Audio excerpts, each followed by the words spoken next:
Eh bien voilà, c'est un grand retour, on va dire. Même pour certains élus, c'est la première fois qu'ils travaillent dans la salle de délibération. Car depuis de mars 2020, on n'a jamais travaillé dans notre salle de délibération.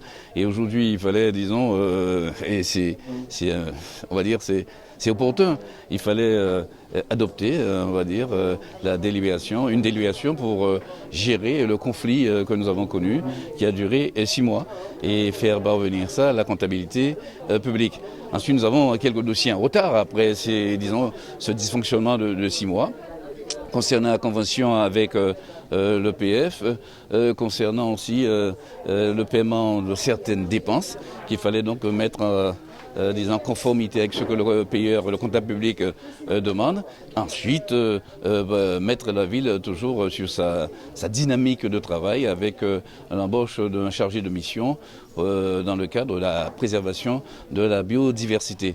Donc j'ai salué les élus et il fallait aussi présenter notre nouvelle DGS qui est arrivée, qui a été recrutée tout récemment.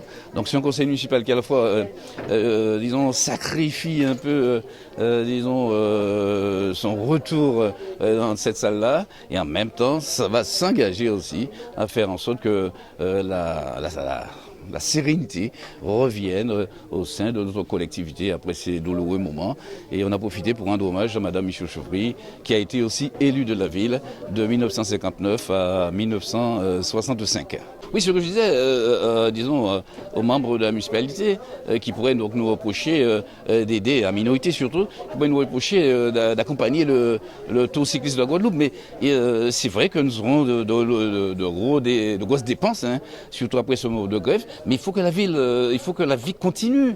Il faut offrir un moment de bonheur à ce territoire-là qui a été gravement marqué. On a eu plus de 700 morts, et on dit 700 morts, donnés par les statistiques des hôpitaux. Il faut regarder le nombre de personnes décédées à la maison et autres.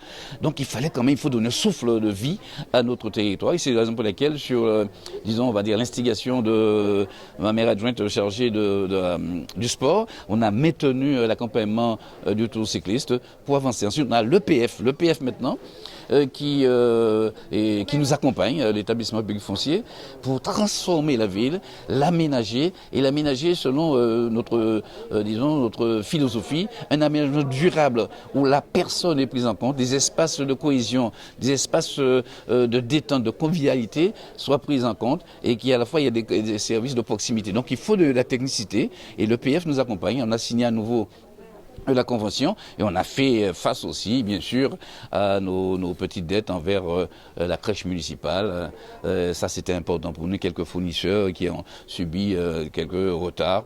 Il fallait qu'on avance. En tout cas, un beau conseil municipal, et avec une belle, on va dire, un beau retour aussi des collègues. Ils sont présents en grand nombre. On a dépassé largement le quorum, et je vous remercie, vous aussi, la presse, d'être là pour montrer que les collectivités, et notamment particulièrement celle de Saint-Claude, ont continué à travailler pour le bien-être de la population. Merci à vous.